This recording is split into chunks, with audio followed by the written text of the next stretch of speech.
Okay, hello everyone. This is Bakari again. I'm going to do another screencast, and this time I'm going to do a screencast on Aperture 2.0, and we're going to focus on using the adjustment tools in Aperture 2.0 to deal specifically with the adjustments on highlights and shadows. This is a typical photo that you might shoot in a portrait or wedding shoot. And you notice that it's a little bit underexposed. There's some loss of detail in the highlight areas here. She has a darker skin color here, and then it contrasts with the white dress. And so we want to try to bring both of those some details to that and brighten the photo up some. And first off, I like to always kind of crop my photos so I can see how they're going to look. So I crop it here, do a little bit better cropping, a little tighter crop. Okay, and after we do that, first we're going to start with, you notice up in our histogram that there is some clipping in the highlights, so we lost some details in the white areas. And so first I go to the exposure and kind of work down the way that Apple set it up. First the exposure and bring some more exposure to the photo. Then the recovery, what recovery means is it brings a little more detail to the highlights. So you notice if when I go this way, you get a little bit more detail in the highlight areas, but I don't want to go too far. So I'm going to push it over some. Another way to deal with the highlights is that here we use the levels controls. We go here.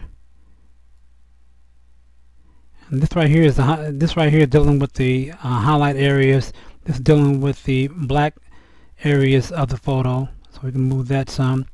And then we also down here we have what's called a highlight button, but this highlight button pretty much affects the entire photo and not so much the detailed areas of the photo. So you want to use that just a little bit.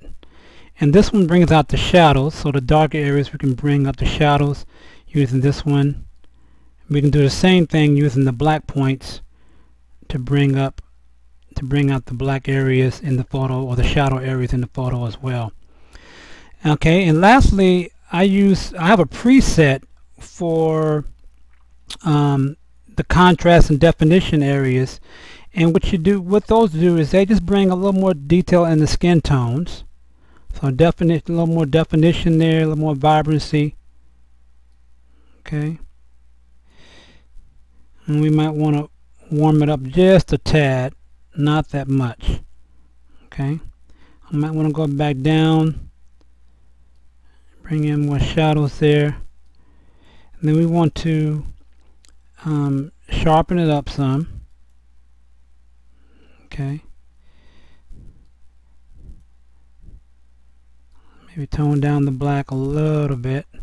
Okay, so there you go. That's pretty much how you can improve that photo some. You know, we want to try to do the best we can in camera, but a lot of times we don't have the luxury of getting the best exposure in camera. You can do it in post.